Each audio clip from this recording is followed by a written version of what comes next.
Well, hi everyone. Welcome to Pushing the Limits. Today, I'm super excited. I have Ryan Smith with me. Welcome to the show, Ryan. It's so cool to have you. Yeah, thanks so much for having me, Lisa. I appreciate it. You are just, I've been listening to your lectures for the last 3 days, I think, nonstop in the car and been hearing you speak in my sleep even. Like, it's just been there's so much to take in. You're such an interesting person, and your knowledge is just immense. And we're going to be diving in today into two areas, hopefully, if we get enough time, into peptides and also into Trudiagnostic, your aging testing company. But before we dive into the weeds, so to speak, can you give us a little bit of a background on you and where you come from and what you do? Yeah, definitely. I'll try my best to make it short and sweet and consolidated. But my background originally is undergrad is biochemistry. I always loved science and really thought I wanted to go to medical school. So after undergrad, I went to University of Kentucky Medical School. I went through my first and second year, which most of the actual, I would say, clinical schooling, passed my USMLE step one, got into the third year, which is mostly the clinical portion, and absolutely hated it. And so I made maybe the very stupid financial decision to leave at that time. And about 3 months later, ended up creating a compounding pharmacy called Tailor Made Compounding. And really the idea with that company was to focus on unique peptide molecules and proteins and to offer them to physicians here in the United States. And we just sort of hit a really good niche in that area. And that company grew really, really quickly. It was the fourth fastest growing company in healthcare in 2019. And then in early 2020, we decided to sell that company and instead created my new company, which I'm working on now, which you mentioned is Trudiagnostic, which really specializes in epigenetic methylation testing for age diagnostics to tell you how you're aging. I would say bring that idea of epigenetic methylation to, I would say, a more tested diagnostic that we think will be very popular. So a lot of different categories, but certainly I would say the two areas of expertise are certainly epigenetic methylation and aging, as well as then the peptides. Yeah, and this it's just incredible to do so much in such a short life, and you're so young. Like to achieve that much in that short of time. Tailor Made Compounding is, an international company now and huge in the peptide space. So, shall we dive into the peptides first? I'm a biohacking absolute maniac. I love longevity, anything anti-aging, and I live in New Zealand, and New Zealand is behind the 8 ball. Like way behind the 8 ball. I've been talking to a few friends down here, like, we've got to get these peptides and get this sorted down here. And I know that Tailor Made has got a office in Australia, I believe. So yeah, maybe we need to, hijack you and get you guys down here as well. But peptides, can you just go? We'll go through a few of the peptides that I really want to, get your insight on. And I know that right now you're deep in the Trudiagnostic company, but so just, what you can remember, and I know I got a very big brain in this space. Peptides, what are they, and why is this such an interesting area for people that are interested in longevity and optimal health and performance? Why do we need to know about this stuff? Yeah, certainly. So, peptides are sort of just defined as short amino acid chains. So piecing together these amino acids to peptides, and ultimately, if they get large enough, proteins. So really the size of those amino acid chains are really the differentiator between a peptide and protein. But fundamentally, they are, I would say, acting as the infrastructure of the body. I always like to go back to sort of the central dogma of biochemistry, which connects a lot of the things we'll talk about today, which is, your DNA creates mRNA. That mRNA is transcoded into peptides and proteins by piecing together these amino acids piece by piece. And so with a lot of these peptides, we can mimic the body's natural processes and sometimes improve on them with different variants of these different peptides. And for many, many years, this area of development has been really ignored by pharmaceutical companies. And not because they're not excited about it, but because it had some limitations, mainly things like bioavailability, where you don't want patients to inject, you'd rather have them take an oral capsule. And peptides generally are not as good for that. The same with frequency. Usually you might have to inject frequently because some of the half-lives of these products are so small. But what we've seen over the course of the past decade or so, or even slightly more, is that we found ways to solve for some of these issues. So now all of the drawbacks of peptides have been essentially improved upon, and that only leaves all of their benefits, which are quite extensive, particularly things like being very specific for receptors and not having any drug-to-drug interactions. And so generally you can be very precise about what you want to happen, and really avoid all the things you don't want to happen. And so now peptides are growing as a pharmaceutical development pipeline and product, but we're also seeing a lot more of their use in individuals who want to optimize their health. So sort of find pathways that are new and intervene in those pathways. No, absolutely amazing. And I think there's something like 7,000 peptides and more sort of coming all the time. So it's like you're really hard to stay up in this space, but and they've all got these complicated names that you're like, oh my gosh, what was that one again? Which number? But we can sort of look at these as sort of signaling molecules, can't we? And they're mostly not processed out in the kidney and the liver like most of the drugs that we use and medications that we use. And so there is less drug to drug sort of interaction problems. There are a few exceptions to that rule, I believe, but as a general rule, this is like using the body's signaling mechanisms, its way it produces things, and then just giving back what it maybe made when it was younger and not doing it when you're older. Is that the sort of thing that we're sort of looking at here? Yeah, absolutely. I think that, that's exactly right. I couldn't have said it better myself. I think that that's a lot. I think where even the first types of peptides were used is mimicking these endogenous. So actually, some of the first synthetically created peptides were things like insulin, which obviously diabetics use, and it's a very similar thing for people who want to optimize, where we might have things that are slightly deficient, and we want to encourage the body's natural processes to work a little bit more like they did. No, perfect. And we can break down the peptides into sort of areas, if you like. So if we started to, list off a few of the areas of peptides, I've got experience in some of them and not a heck of a lot of them, but ones like the mitochondrial peptides, like MTHFR, help me out here with some of the other names. SS31. SS31. Humanin. Yeah. Yes, humanin. Thank you. Explain like what MTHFR is a very good one. Tell us a little bit about MTHFR and what that does. Yeah, so MTHFR is an interesting peptide that is actually not encoded by our somatic genome, but actually in the genome found in our mitochondria. And usually it produces this product to increase cellular energy. Essentially increases AMP kinase, which then leads to more mitochondrial oxidation. So sort of just producing more energy, producing more ATP.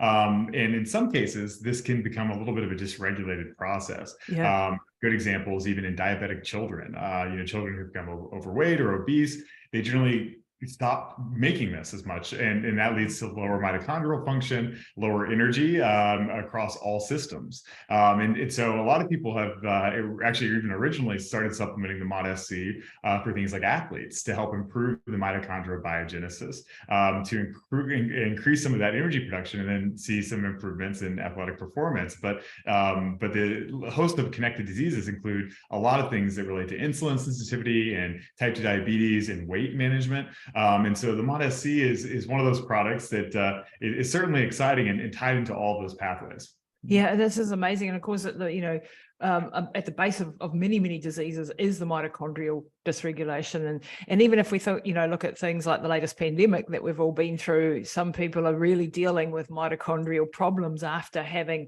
COVID and things like that. And this can maybe help. I believe the LL37, is that considered a mitochondrial peptide or not quite? No. That is an antimicrobial peptide, a human cathelicidin, but it's still an interesting one nonetheless. And actually, probably one of the fastest growing areas of peptide development are in sort of these natural antimicrobial peptides. And the reason being is with the frequent use of antibiotics and antibiotics becoming less effective, people are looking at ways to, I would say, help by bacteria. And so LL37 is another interesting one there. Yeah, no, excellent. So we can take some of these are mostly subcutaneous injections, and you need to be working with a health professional, a doctor who is qualified in this sort of stuff. And this is one of the problems we have in New Zealand is there isn't any or hardly any. I'm still trying to find them. But this will change very quickly, I believe, in the next few years. And so I think it's like very important to be up on this because, America's way up on this and actually Russia's right up on this, isn't it? So if we talked briefly about Dr. Kavinson and his work with bioregulators, like this is over 40, 50 years of research.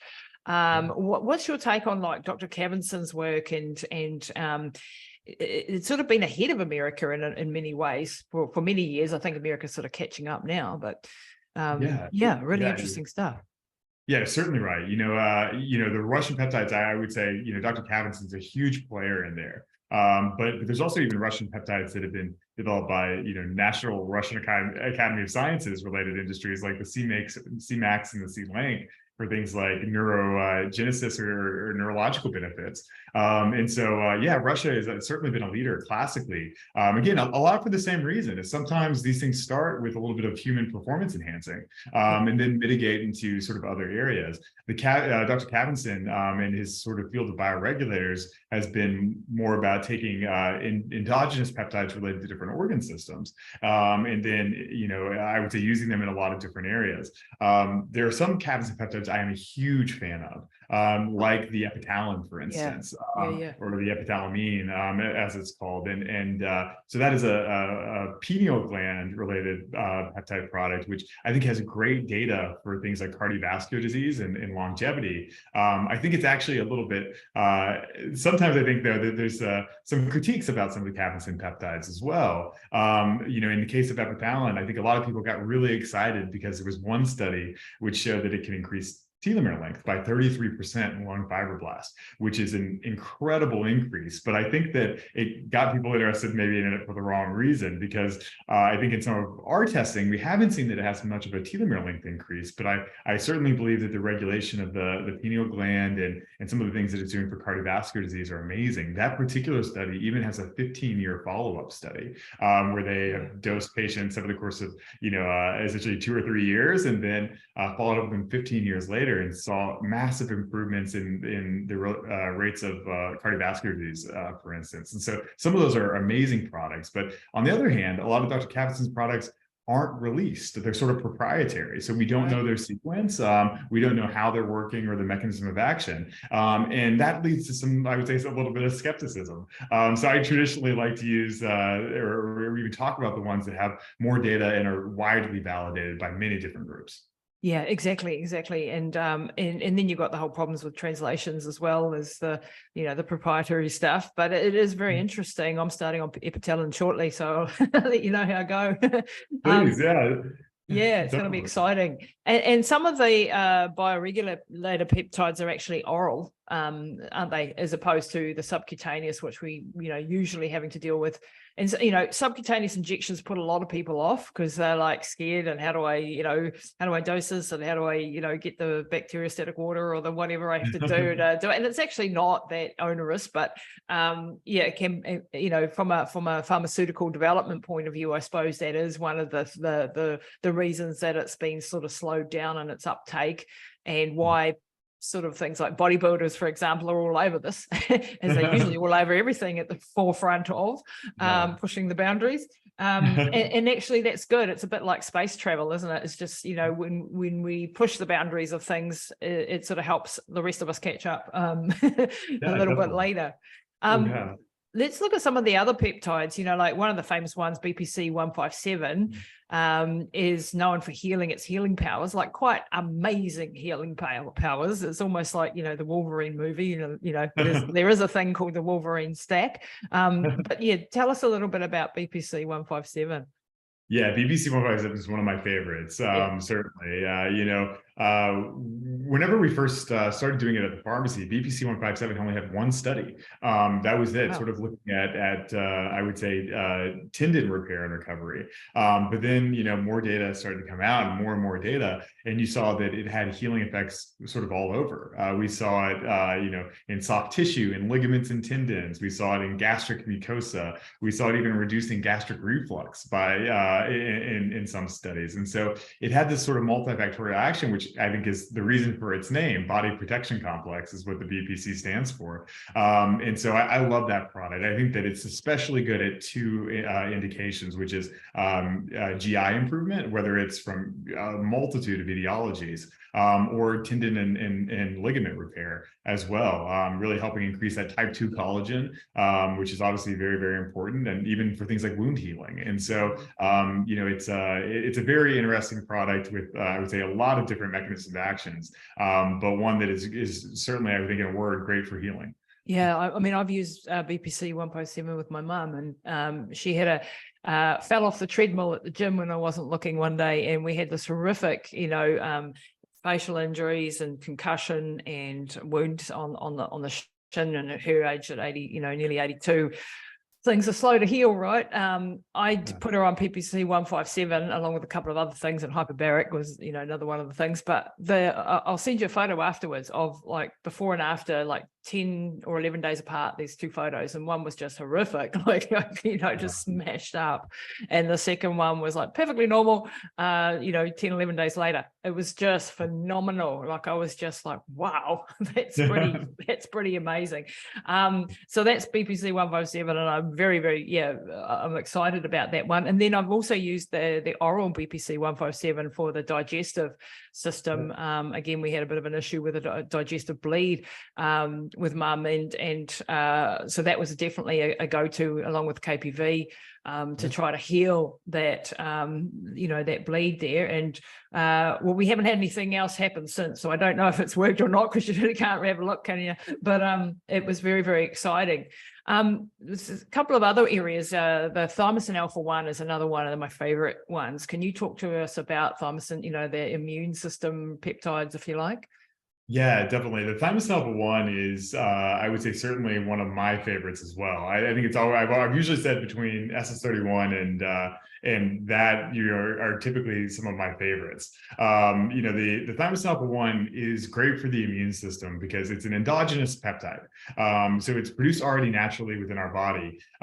Particularly, it's a hormone secreted by the thymus, and it helps stimulate T cell production. It helps assist in the development of B cells, the plasma cells. It does a lot of things just sort of to be immune modulatory. So not always being immune, I would say, activating, where you might get, too much immune activation. But it has a whole host of actions which can cause the immune system to help fight tumor cells. That's actually how it got sort of original FDA drug approval, was for sort of a drug to use with cancer in particular, and to help first help the immune system find those cancer cells, but then also to activate those immune system cells to get rid of them and kill those cancer cells. And so as an immune modulatory ingredient, it is certainly one of my favorites. And even in the early days of COVID, we were thinking, this is a great product to be able to help modulate that inflammation, which comes with COVID. And, within days, I think of even, all the lockdowns, there was articles in Nature saying how, effective it would be from a mechanistic action. So it is certainly one of my favorites, but everyone can use an immune system boost throughout their life in many different areas or locations. And I think thymosin alpha is excellent at that. Yeah. Oh, no, once again, just going back to anecdotes, use thymosin alpha-1 after COVID and also for cancer. And like you can't really overdo this one, can you? And it's got a very good safety profile. And our thymus gland sort of disappears as we get older and starts to shrink, and our ability to so giving it back what it would otherwise be doing. And another one is thymosin beta-4. What's your take on thymosin beta-4? Yeah, so despite the similarity in names for anyone who's listening and not familiar, very different in action. Right. The thymosin beta-4 is going to be really working not on the immune system as much, certainly has some immune effects, but more so, I would say, in its main indication is for muscle repair and recovery, and increasing things like angiogenesis. It's been a favorite of athletes for a long time as well, because they can help reduce delayed onset muscle soreness after a heavy workout. They can improve angiogenesis and blood flow to these different areas. And then it sort of helps with sort of actin and myosin sequestering to make sure that you're helping build this additional muscle. And so it's definitely been a bodybuilding product for a long time, but it's also been studied in a lot of other diseases as well, such as, retinal diseases. That's actually probably where it will get FDA approved actually first, is in sort of eye drops to help improve certain types of retinal diseases. But it is a product that everyone uses in that same repair and recovery stack. So oftentimes a lot with BPC 157. But I think it's specifically BPC 157 have more of a lean to ligaments and tendons, while the thymosin beta 4 being a little bit more soft tissue and muscle. Wow, this is amazing. So a really good stack to put together, and yeah, that is the part of that Wolverine stack that we talked about. And SS31, can you just give me a bit of insight onto that one? Yeah, SS31 is one of my favorites, and it goes back to this idea of these mitochondrial peptides, where even just improving mitochondrial function can have benefits throughout the body in almost every organ system. And so SS31 improves the mitochondria, and the way that it does this is through almost like an aging mechanism. So a little bit of combining more of both my worlds. Most people know that the mitochondria have two membranes, one outer membrane and then one inner membrane. And that inner membrane is curvy, right? It waves. But as we get older, I often liken it to wearing a t-shirt you wash too many times, where the neck starts to stretch out and fold. It's exactly like that for our mitochondria, where that mitochondrial membrane, which is curved at least originally, starts to separate. And when it does, the electron transport chain that is producing that energy gets further apart. And as it gets further apart, it gets less efficient. And so we actually have a molecule which is responsible for that curved structure. It's called cardiolipin. And many people might actually be hearing about this now if they're into things like cold plunges, for instance, because cold plunges can drastically increase cardiolipin as a molecule. Yeah. Wow. Another reason to do it. Yeah, exactly. And so this is taking, I would say, taking a pharmaceutical approach to that mechanistic action of things like cold plunges, where the SS31 is just sort of permeates the mitochondria, goes into that inner membrane, and takes that loosened structure and makes it curved again. So now the electron transport chain is very close together, and you can increase your energy production in a very efficient way. One of my favorite anecdotes to tell about this one is that one injection is the equivalent of the ATP energy equivalent of 6 months of daily endurance training exercise. You are kidding me. Yeah, and I love that anecdote because yeah, it sounds unreal, but I show people this in one of the papers all the time. It is incredibly efficient at restoring function of aging mitochondria, which we know is a huge issue, but also affects every system in the body. So it can help with cardiovascular disease, it can help with osteoarthritis, it can help with mental function, Parkinson's, all of these different things where our body needs energy to be produced, but is inefficient, can be corrected. Wow, this is going to be hitting so many of the hallmarks of aging and slowing a lot of things down, all of this stuff, eh? I mean, I'm just like, got to get access to this stuff more and easily and get the education going and, like really helping people understand how to do that and how to implement them. And, because it isn't easy, but it's just so powerful. I mean, that was completely new to me, and I do lots of cold plunges and cold showers and things like that. And it's another reason to endure the pain. There's many reasons. Let's look briefly at the some of the neurological stuff for brain, CMAX, CLANC, cerebrolysin, Dihexa. Can you give me a little bit of a, and I'm sorry to put you on the spot like this, list off everything. When you get someone like you that you can actually ask a million questions to, it's just like, yeah, I'm in heaven. Cerebrolysin, this is one that's come out of Austria. I mean, I had to go to, all sorts of links to get cerebrolysin from out of Austria. And unfortunately, I could only get the low dose, 1 mil little things, which really isn't enough, is it? But tell us a little bit about cerebrolysin, if you know. Yeah, so cerebrolysin, again, another one that I like a lot, and it's approved in over 60, 70 countries. So it is, certainly a drug out there.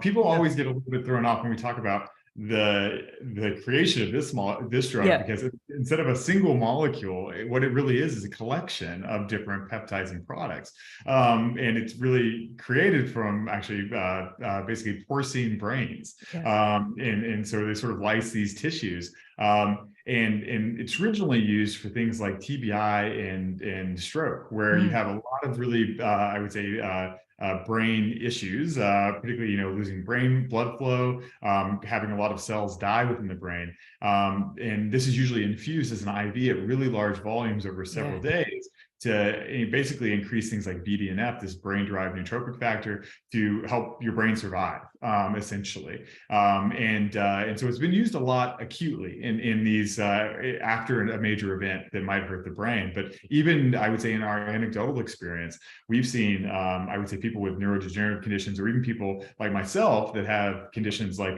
genetic conditions like APO4 variants, have some improvement, or help even in a preventative strategy, increasing some of those molecules that might reduce symptoms as they age. And so cerebrolysine is certainly, a product that is a little bit outside of that world of performance and doping, but for mental performance and for mental, I would say, brain aging, it's certainly a product that's exciting.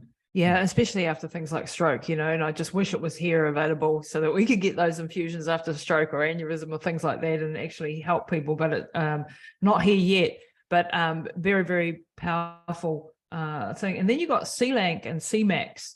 Tell us a little bit about CLANC for starters. Yeah, so those are those Russian peptides, right, that we sort of talked about earlier. And so they were created by the Russians, and they both have slightly different profiles despite being very similar. They're really short. So CLANC is 7 amino acids, and it's actually an analog of a human IgG molecule called tufsin. So a little bit more related to the immune system, at least at first. But when they started to use this, they found that it had a lot of neurological related benefits. So for instance, helping with anxiety, helping with even GABAergic neurotransmission, or just, I would say, improving even blood sugar profiles. So it had a lot of different effects, but I think that the thing that most everyone uses it for now is still reducing inflammation, particularly brain inflammation, and reducing anxiety, because it can have certainly a potent anxiolytic effect. Yeah, which is, in today's age with so much mental health issues going after what we've all been through in the last few years, maybe one to put on your radar. And CMAX, what does that do as a slightly different approach? Yeah, so CMAX instead is based off of, I would say, another sort of molecule, ACTH, which is produced by our body. And actually the same with Dihexa. They're both sort of related off this molecule. And ACTH for forever has had some brain improvement, performance-related improvements. And that's, I think, what they saw with the CMAX is that when administered, they saw better performance on neurological function exams, but particularly even things like ADHD, have been improved. So better focus, better memory. I think that for those two products, they're sort of mild in effect. It's not going to be like taking an Adderall necessarily, but you're really just, I would say, signaling, as you mentioned earlier, these types of processes, which leads to better focus, better concentration, better memory for a shorter period of time. Yeah, which is really, really important in today's world too. And the Dihexa is more sort of, neurological disease sort of focus more with Dihexa. Yeah, so, in particular, I always recommend people watch one video on this because it shows, I think, some of the potency on this. But if you just search the creator, Joseph Harding, if you just search Joseph Harding lecture on Dihexa, the Dihexa is, again, based off that ACTH molecule, but they wanted to make a version that was orally bioavailable, one that could have, be dosed in an easy fashion. And when they did, they found that this Dihexa had 10 million times the potency of brain-derived neurotrophic factor. Holy crap, really? Yeah, 10 million times, which is almost scary in terms of, how potent it is.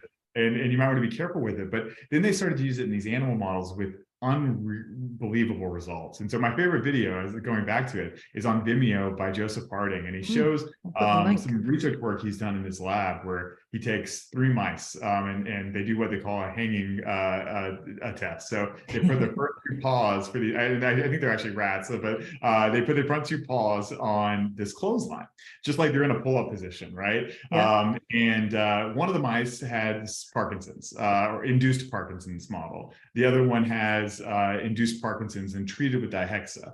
And then the other one is your normal mouse. And so you see these 3 mouse line up side by side, all put on the clothesline at the exact same time, and they see how long they can hang there. Wow. And as you would imagine, the Parkinson's mouse who is induced Parkinson's doesn't have great muscle strength, and drops fairly quickly. Then you have the Parkinson's mouse treated with Dihexa and the regular mouse. And you know, you now here you're wondering, well, who's going to fall first, right? Yeah. You know, it's going to be Right. and what we see is that actually the normal untreated mouse dies first, or I should say, drops first. Drops off first. And Wow. by a wide margin, almost the Dihexa treated mouse is almost 2 times longer on that hanging. And even in the slides before he shows in this presentation, you can see all of the neuronal connections that have been increased through this Dihexa administration, even with these histology related slides. So it is a very potent, I would say, neurological product that is very, very exciting. Right, I'm going to go and talk to my longevity doctor that mum's under and see whether we can get Dihexa and if that's appropriate for her. That sounds very interesting. And of course, you know, for Parkinson's and multiple sclerosis, would it have an effect on multiple sclerosis, perhaps? You know, I've heard anecdotally, yes, but you know, MS is a difficult one. It's hard, I think, to make some big impacts. But I've certainly heard of MS patients undergoing a combination of a lot of these products, the Dihexa, the cerebrolizin, and I've certainly heard that it has a positive effect in some patients. Yeah, and we need more studies as usual, you know, and hopefully there'll be, you know, some of those coming. So last thing on the peptides that I wanted to talk about, or actually 2. One is, I don't know if you know this one, PNC27, anti-cancer peptide. What's your take on that? Because that's quite exciting. Of course, cancer is, you know, a big topic of mine. What's your take on that? Yeah, lots of variants of PNC versions. Some work better for some other cancers than others. And I think it's very, very exciting. Basically, you know, what it's doing is interacting with this sort of cell death complex with P53, and MDM2, this other sort of protein, and encouraging cell death. So basically, you know, finding uniquely cancer cells and then encouraging them to kill themselves, essentially. And some of the results in laboratory animals were unbelievable. I even was talking to some of the original authors from some of these papers, and they would be able to inject just a tumor, you know, even a 30-gram tumor, and have it disappear overnight in some of their animals. It was really incredible. That is one I think that is a little bit further away from clinical development than many of the others, and might require, I would say, some caveats in terms of its administration and use, but still exciting nonetheless. And I think you're starting to see the PNC is a good example of how you can modify these natural products to have really unique strategies and structures. So things that might only penetrate cancer cells, for instance, or might be able to find cells in vascular tissue or cells in a certain type. You can get really targeted and really precise. And I think that the PNC is a great example of that, because there's a penetration peptide in it that allows it to penetrate these cells, get into them, and then bind to these complexes and cause cell death. Yeah, pretty much. And so, you know, without any collateral damage, you know, you got your chemo that sort of wipes the good, the bad, and the ugly out, but does a heck of a lot of damage and downsides and aging and all the rest of it. But that just goes after the cancer cells, docks onto the receptors or the, you know, and then blows them up. It's like, whoa. You got to actually, I was talking to one of my teachers, and she was saying, you got to watch for a Herx reaction on that. Like it can be so powerful that you can knock them all off at once, and you know, it's a little bit too quick. And that's the other really interesting thing, is that the mechanism of cell death is not lysis, which would be, sometimes very difficult because you break those cells open, they have cell lysis syndrome, which could cause a lot of downstream issues. But what we're actually doing is apoptosis, where the cells are killing themselves in a very sustainable, non-inflammatory fashion also as well, which again is another testament to the potential of these things and their specificity to get exactly what you want with none of what you don't. Oh, look, I hope they hurry up those things, because we need things for cancer. We definitely need things for cancer. And the last one is the growth hormone secretagogues. Your ipamorelin, semorelin, tesamorelin, CJC, all of that sort of stuff. Which one's is your favorite, and why? And why not just go growth hormone? Why not just go straight to the growth hormone if that's what we're trying to achieve? Yeah, that's a good place to start, I think. Why not growth hormone? And I think that the answer is multifold. One is, I think, cost is a huge one. The other is that you can overdose on growth hormone if you dose it too much. You can see this in, acromegaly, people who are obviously, have their axial bones or too big and they're very tall. But also even bodybuilders who have done this, things like growth hormone for years, where they're increasing their IGF-1. 90% of the IGF-1 receptors are found in the guts. And so you see this almost distended abdomen. They call it even Palumboism, off of, one of the bodybuilders who was famous for this distended abdomen, where it looks like they have a belly, but you still see abs. Because they're pushing out that. So there's no use of overdosing some of these secretagogues, which are happening in a more endogenous fashion, not necessarily giving you growth hormone, but encouraging your body and your pituitary to release growth hormone. And so that can be a little bit more natural. So the cost is one, it's less cheap, it's less expensive. You've also got then I would say the inability to overdose, because your body will still self-regulate. And then beyond that, I think even from a prescribing place, if you're a physician, in the United States, growth hormone is one of the only products you can't prescribe off label. So this gives you some more flexibility in dosing it and correcting sort of minor deficiencies that happen with growth hormone deficiency as we age, or as we might become more obese, or some of those other things. And then sort of establishing a more optimal hormone system can help you get over some of those things like obesity if you seem stuck or stagnant. So the growth hormone secretagogues not only have, I think, some of those effects on adiposity and visceral adiposity, but can also do things like reduce triglycerides, also improve energy, help improve sleep, and they can do so in a mechanism which is a little safer than growth hormone and a lot less expensive. And there's, different combinations. A lot of people take tesamorelin and ipamorelin sort of, I think, was it ipamorelin together? And sort of, get much more of a bigger effect and a more synergistic effect. Is that right? Yeah, certainly. Whenever and that's because there are two receptors on the pituitary we're trying to hit. One is sort of the ghrelin receptor, or the growth hormone secretagogue receptor. The other one is usually used to receiving input from the hypothalamus. It's the growth hormone releasing hormone receptor. So you have these two receptors on your pituitary, which will regulate growth hormone release. And when you hit both of them at the same time, you get multiplicative benefits. You increase that growth hormone level. But now with some of the newer secretagogues, you might not even need a paired dosing strategy. Products like the MK677, which is orally bioavailable, have very big increases in IGF-1, which is a surrogate marker for how much growth hormone we're releasing.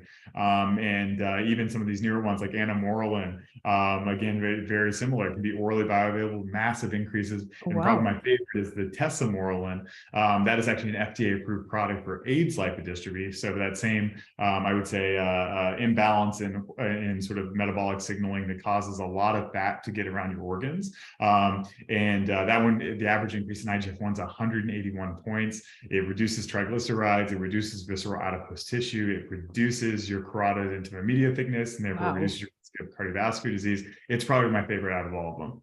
Wow, that's just, I've got 100 questions off the back of that, because our growth hormone sort of drops off a cliff after the age of sort of 25 or so. And, we can do things like sauna and weight training and stuff to try to increase our growth hormone. But then there's a downside of it as well. The IGF-1 and the growth hormones, are implicated in some cases in cancers like the colon cancer, breast cancer, the hormone-related cancers. prostate, I believe, is it? That can be affected by IGF-1 being too high. Is that a problem? Is that something we need to be aware of, when dosing these things? Yeah, I think that the relationship between growth hormone and cancer, particularly with IGF-1, is debatable. Right. I think that there is certainly a lot of evidence to suggest that it might not be the best for cancer development. And other studies would show, for instance, things like pediatric patients use growth hormone after chemotherapy as children who have even less occurrence as they get older. But it's always hard to do those studies with really high resolution. But I think it's certainly something to think about. Absolutely. Something your physician should certainly be considering as your individual risk. In the case of longevity, even growth hormone is, I would say, pro-aging. I think in what we see in our multitude of testing, that generally higher growth hormone, higher IGF-1 tends to lead to shorter lifespans. And so I think that everything needs to be considered in its natural balance, and that's why going to physician is so important, to make sure that all of these considerations are included in your own treatment plan. Absolutely. And there's this big debate, isn't it? IGF-1, good, bad, and not good. Should we all be, in a calorie deficit forever and look like shriveled up prunes, or should we have a little bit of muscle and grow a little bit? And I think the truth probably lies somewhere in the middle, exactly. That we need to just be cycling these things, mTOR and AMPK, and trying to get the right combination for ourselves, which is not easy. It's always a bit of a more nuanced conversation. And when you get these people that are extreme calorie restriction is the only way. And it's like, well, I think there's more nuance to that conversation. Right, let's now dive into, because you're in the hot seat today, Ryan. Let's talk about Trudiagnostic for those watching on YouTube. I've got my kit ready to test today, because thank you so much for your team sending it out.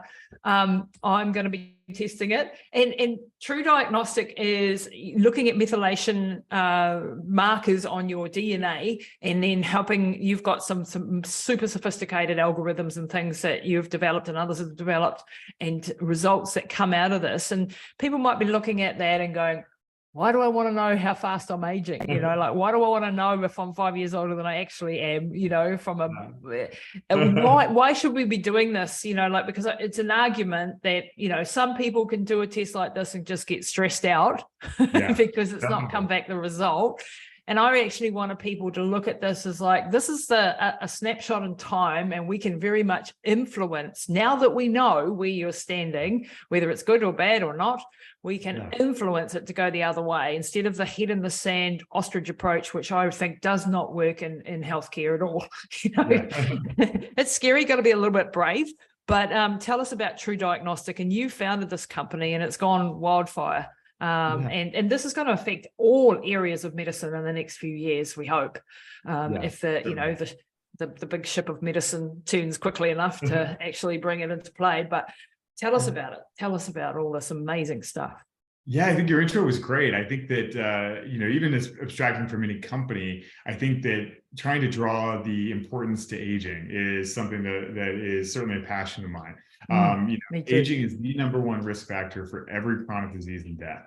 And so as, people are sitting here maybe listening, and they're relatively healthy, and they're thinking, hey, should I try a growth hormone secretagogue? Should I, do BPC? I think that they might want to even rephrase it to think of what is your biggest risk factor, and how can you mitigate that risk factor for every outcome? And if you're asking that question, the answer is aging. And so the question then goes, well, how do I quantify it, and how do I change it? And so I think that the tools to measure aging have not really been there much, throughout the years. Even I always say in the 1920s, people were just having their biological age or the age of their body, by sort of saying it's the chronological age plus 1 year for every pack per day you smoke. Really crude measurements. Yeah. And so then we got a little bit more sophisticated with things like telomeres, but the problem with telomere length is it's not very predictive of outcomes. And so really what happened is these DNA methylation clocks were starting to be created in 2013. And they were originally trained to predict just chronological age. So how old are you just from a chronological perspective? And so they were first used for things like like crime scene investigations to see how old someone was, or they were used to date refugees. But what they started to see is that it was also those people who were older than their chronological age were at negative risk for health outcomes. And those people who were younger were protected from those health outcomes, meaning that this wasn't just measuring your chronological age, it was really measuring the age of your body, or that big risk factor, which is aging itself. Yeah, no, that's absolutely gold. And then you've got like the Dunedin Pace study, right? So that we were talking a little bit briefly about Steve Horvath's work, who I agree with you. I think he should get a Nobel Prize because this is just so important, the stuff that, and there's been many iterations of that. And then there's this, which is the connection to New Zealand. And I'm going to Dunedin next week. I'm actually going down to talk to some doctors and things down there. So this study has been going since 1972, I believe. And they studied, I heard you talk about these 3-year-olds, 1,000 3-year-olds back in 1975, I think, and they could already tell that the rates of aging were different in the 3-year-olds, and now they've extrapolated, those are now in their late 40s, I believe, and they can see that the aging has corresponded with how much they were aging already as 3-year-olds. Tell us a little bit about the Dunedin Pace study. You're exactly right, though, and it's great that you're. I couldn't go on a New Zealanders podcast without talking about the study. But no, you couldn't. First off, it's amazing. It's probably, in my opinion, it is the best age diagnostic tool that exists right at the moment. It is predictive of outcomes, predictive of quality of life. It is an amazing tool. But the study was, as you mentioned, created by rounding up 1,037 people from the moment they were born in 1972. Now, and we actually just our 51-year age follow-up in January, and we plan to continue to track them throughout their aging process. And so by tracking them longitudinally, we can get a much better signal of what's happening and what's changing within their own physiology as they get older, to more precisely quantify it. And so we're doing things like telomere length, as we mentioned. We're doing things like gum imaging, retinal scans, brain MRIs, and we're be able to create an algorithm that now has been validated across multiple people in multiple different ethnicities, and really holds true in almost every cohort we look at, where we're able to find associations with things that might be pro-aging or not as aging. So in the case of caloric restriction, for example, we saw that caloric restriction reduced the rate of aging in individuals compared to those who did not caloric restrict. So it's a really great cohort that's been able to create an algorithm that can look at this gene expression data and then be able to quantify where you're aging. And we know that that's connected to everything like facial aging, your IQ, even your mental processing speeds, your really everything that makes life worth living. And so to counter, I think that argument you mentioned earlier is why would I want to know this? Not only is it changeable, not only is it predictive outcomes, but it's also predictive of all these quality of life outcomes. All the things that make life worth living, how you move, how you think, how you look, even. And so if you can delay that, if you can delay all those negative outcomes, you can have a longer and healthier lifespan. Absolutely. And if you can turn back the clock, I think it was 7 years that you said you dropped the disease rates worldwide. If we could turn everybody's clock back 7 years, which is not unrealistic with the knowledge that we have now, we would drop disease rates by 50% around the world instantly. And that would save billions and billions of dollars. We'd have a workforce that could work longer. We would, just phenomenal. So the implications of this, if people can grasp this concept, which is a big concept to sort of get, but we can actually intervene into the markers, the results that we get out of these tests. And then you've got all these reports that you have, and you've got the Dunedin one, but you've got all these other ones, and immune system, and you can list them off for me, which actually look at various aspects of aging and how are you doing in your immune system, and how is your have you been a smoker, have you drunk too much alcohol? It's all there, like a record, like someone was recording. And so maybe let's step back a bit to methylation. When you say methylation, most people's brain goes to, the MTHFR gene, and I've got that variant thing. And so that goes to that detox process, that ability to methylate out. So can you explain the difference between that type of methylation and the methylation that's actually going on in the DNA? Yeah, certainly. And this is a question we get all the time, because, people think MTHFR genes, COMT genes, and that is definitely a methylation process. It's a biochemical methylation process, where we're attaching these methyl groups, just one carbon, three hydrogens, to different things. And so in the case of, methylation with MTHFR, you might not have the ability to methylate as well, leading to a buildup of homocysteine, which causes negative cardiovascular outcomes. That is certainly an important process. But in our day-to-day basis, methylation is also used for gene silencing. And this is incredibly important because every single cell in our body, our skin, our heart, our liver, all have the exact same DNA. But our cells obviously behave very differently. You don't want your heart cells behaving like your skin, for instance. That would be very bad. And so the way that our genes go from being able to do anything to being able to do their specific function is by what genes are turned on and what genes are turned off. And the off switch, so to speak, is DNA methylation, because whenever you attach that carbon group, you can't transcribe the DNA anymore. Or you transcribe it less. And by doing that, you make less of a certain item or peptide or protein or mRNA profile. And so that's really what we're measuring. We sort of consider the on or off switches of our DNA. And this is, I think, why the things like the Human Genome Project, while super exciting, didn't have the biggest impact that we thought they would. We thought we might solve every issue, but really it's just one piece of a very complex puzzle.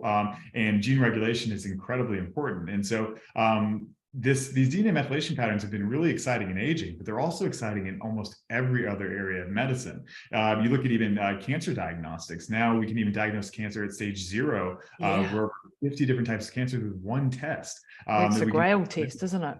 Yeah, exactly. And now that there are more coming on the market every single day. And so this information is a lot of really exciting information, but we have no idea how to read it, right? So we have all of these patterns and this history, this log, but it's in a completely different language. And so that's really what I say we try and do at Trudiagnostic, is to interpret that methylation language into things that are actionable and understandable. Aging has certainly taken the lead there, but we have diabetes risk predictors, we have cardiovascular disease risk predictors, Alzheimer's risk predictors. We just finished some really exciting work with Harvard. We'll probably be publishing in 3 weeks or so, which is actually able to even quantify levels of proteins and metabolites. So we can actually tell you how much vitamin D, how much DHEA you have, how much omega-3s, how much spermidine or fisetin you might have within your system, endogenously, nicotinamide riboside, all of these different, with just a single drop of blood. We can even tell you with a single drop of blood already your immune cell subsets, much like flow cytometry would be, which is a very expensive test. It's a $6 billion a year industry, at least here in the United States, but it requires large blood volumes. It requires temperature controlled storage. It's very expensive. And now we can do the exact same thing with just a drop of blood. And so, amazing. Yeah, it's super. We just published that study as a preprint about 3 weeks ago, actually, with Harvard and Johns Hopkins and the Chinese Academy of Sciences. And so the ability to take this information and to use it, to understand it for health goals is extremely important, because it tells you what's going on right at the moment. And it also gives you some history and some background, and then we can sort of define what optimal function is, and then we can see how we deviate from it to pick up things very early that might be going wrong. So this is when you got all these reports now that you currently have, but very soon you may be able to get reports that are, what are your spermidine levels, which is a product that I'm super keen on starting a brand with shortly. You'll be able to see that. You'll be able to say, yeah, your vitamin D levels are at, with, all of this sort of information is, like having these tests regularly would be just gold to be able to see then the progression. So we have blood tests, like currently we have blood tests where we can test a few things, right?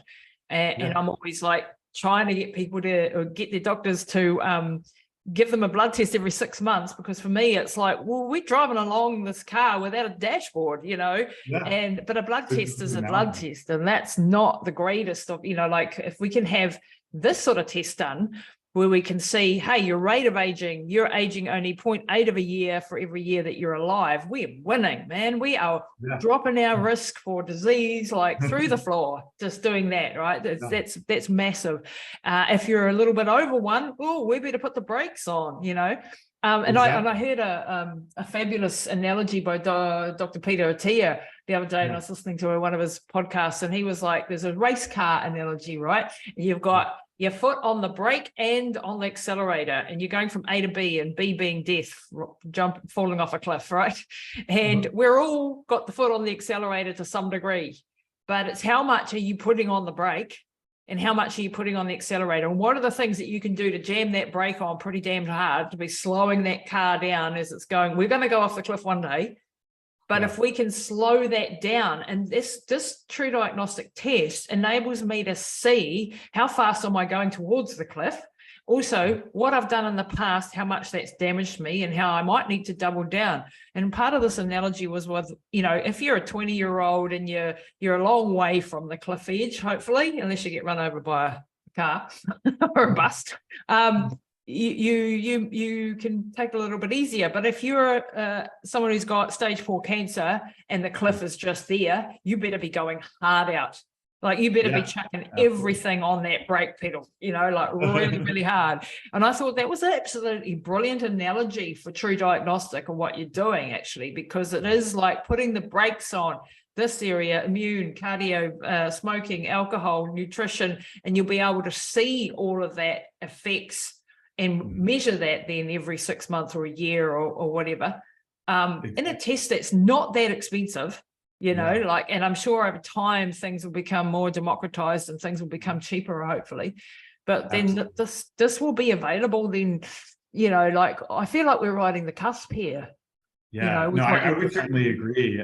We often get, I would say, the unfortunate comparison to, Theranos, some of these other companies that, have said you can do everything with one drop of blood. And we certainly can't do everything, but we can come very close and still have clinical value, and even sometimes beat some of the traditional measures. I always like to use C-reactive protein as a good example. C-reactive protein for years and years and years has been a marker of inflammation. But our predictors of C-reactive protein with DNA methylation actually add clinical resolution. We're able to see patterns that we couldn't see with even just regular CRP. So we look at these cohorts where if you just measured CRP, you'd see no trend throughout lifespan. But then you look at our DNA methylation related CRP and you see steady increases, because what happens is CRP as a measurement is too fluctuating. And it can go up by 1,000% in an hour. Yeah. Whereas these methylation locations can be almost like a 3-month running average of some of these things, and give you a good idea of what's going on and encompassing it throughout your entire body. And so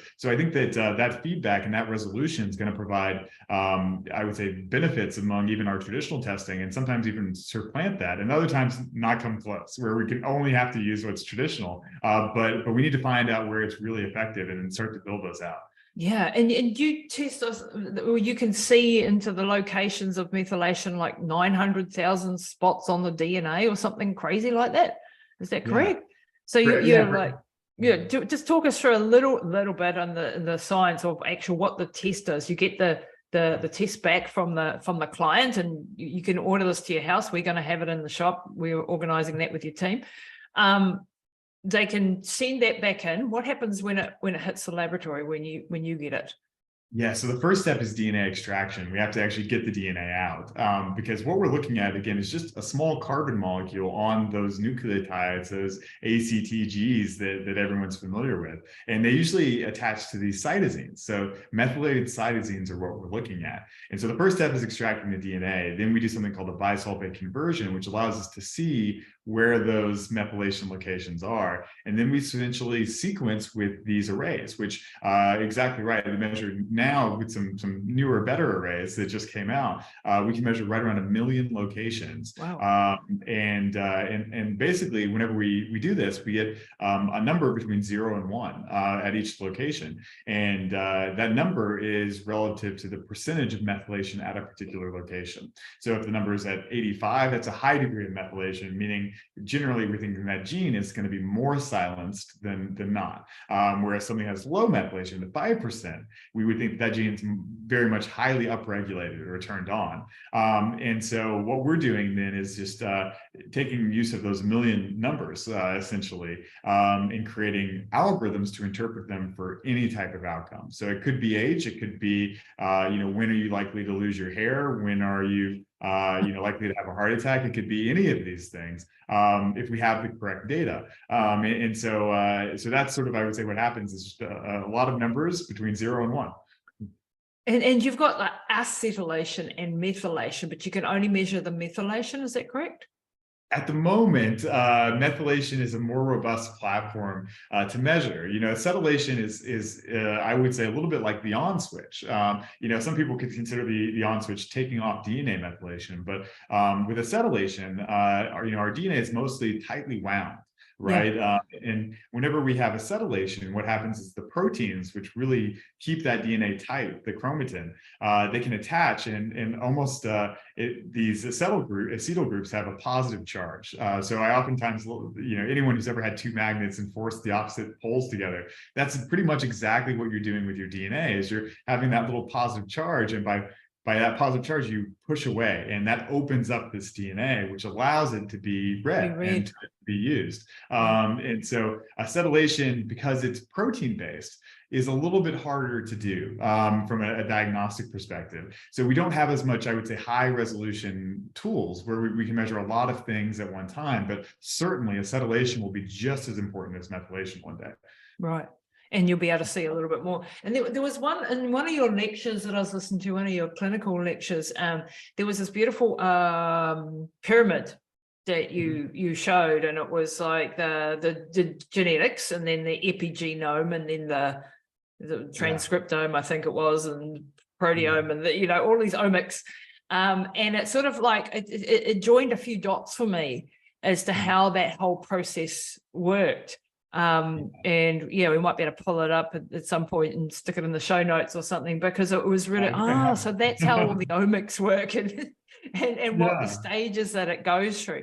And when we give you a test like this, is it just a snapshot in time? Because like when I go back to that Dunedin study and you looked at the 3-year-olds, you could already tell their rate of aging at 3 years old, and now they're 40 something, and these people were not told how to live properly. Like they weren't told to stop smoking and do this and be that and to whatever to slow the aging process down. So they've just lived their life. But did you see in the cohort there that some people had lived a healthier life, and then what they'd done to age less? You've got that beautiful facial diagram on one of your reports that sort of showed. It was just a computer simulation, but it was quite interesting. So lots of questions to answer there. Sorry. It's great. I love it. I love talking about these things. But in the case of the point in time, I think conversation, the answer is yes and no, because some things that happen to our methylation are permanent. For instance, let's take smoking as an example. If you smoke, you'll never get rid of that DNA methylation signature completely.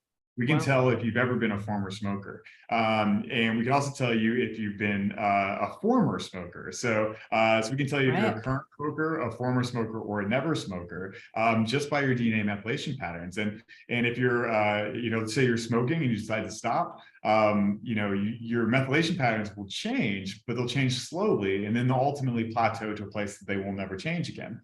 And so there's some things that are irreversible. And in the case of, for instance, the Dunedin Pace, that's what we're picking up on, is maybe some early life types of things that set patterns which are really unfortunate for the rest of life.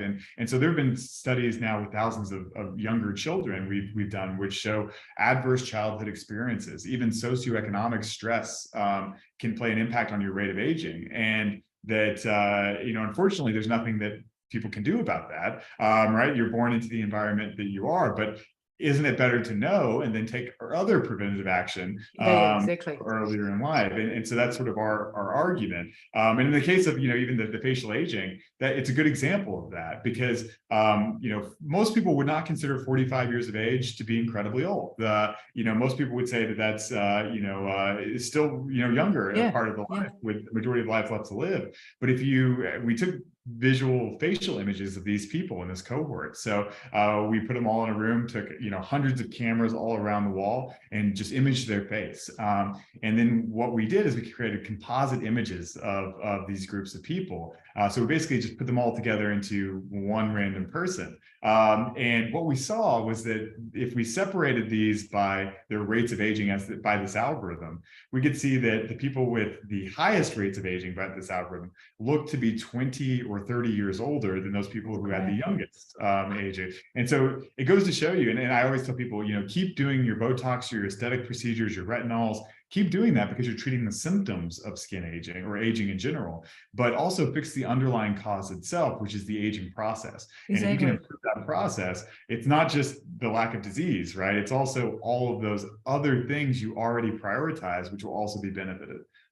That's just gold, and you can see it on that composite photo that you've made of, and in your friend circle if you've got people that are aging well or not aging well, and it also points to the fact that the stuff that our 15-year-olds, 10-year-olds, 20-year-olds are doing now is having an impact on their life, because we sort of seem that, when we're young, we're bulletproof, we can get away with drinking too much, smoking the wrong stuff, doing things. We can't. It's there in the record. And why give yourself that disadvantage, if you like, and heading towards that cliff, that analogy that I was talking about before, quicker, because you didn't. And then there are the epigenetic stuff that even come through intergenerationally, that's a word, that you can't do anything about, but then you might need to double down on the stuff that we do know at the moment. And there may be, in the future, there might be ways to undo that damage as well. Who knows? So exactly. And I think if there's one way to maybe even leave off with our conversation, it's talking maybe just a little bit about the most promising thing in aging and from intervention that I've seen. And it's this new idea of cellular reprogramming.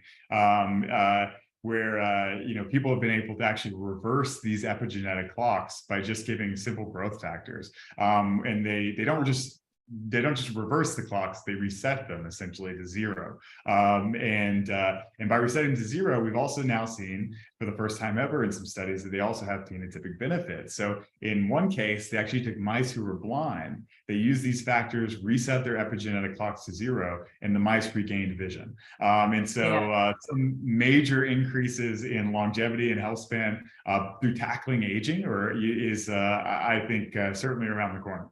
Yeah, and that's all David Sinclair and that type of stuff, and the Yamanaka factors and the reprogramming of cells, and that stuff's just wild. Like, we're living in a science fiction movie sometimes, and you think, and that's what I keep saying to my friends and clients now, is that hold your shit together now, because in 10 years we're going to be able to reverse it and go back to that 20-year-old that we, but with the intelligence hopefully of a 55-year-old, So exactly, all the wisdom.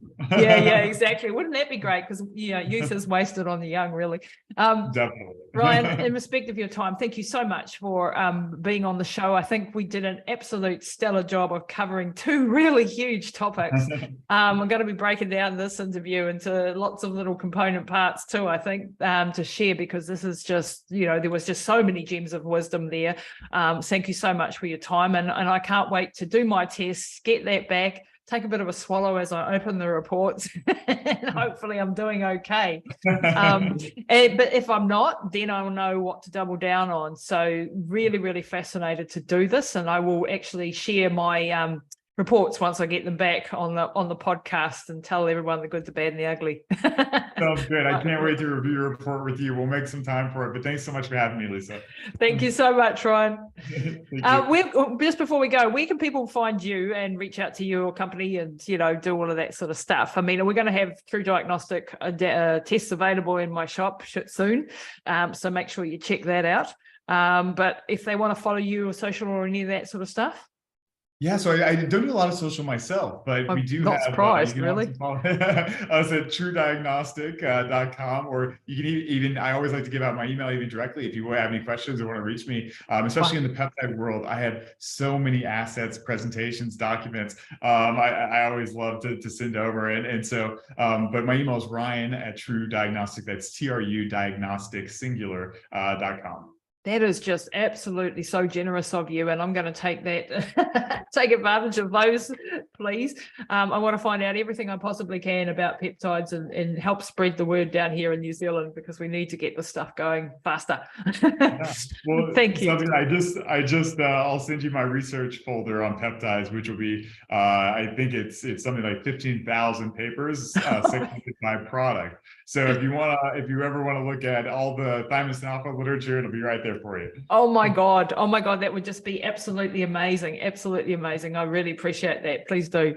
Ryan, thank you so much for your time today. It's really, really appreciated. Yeah, thank you again.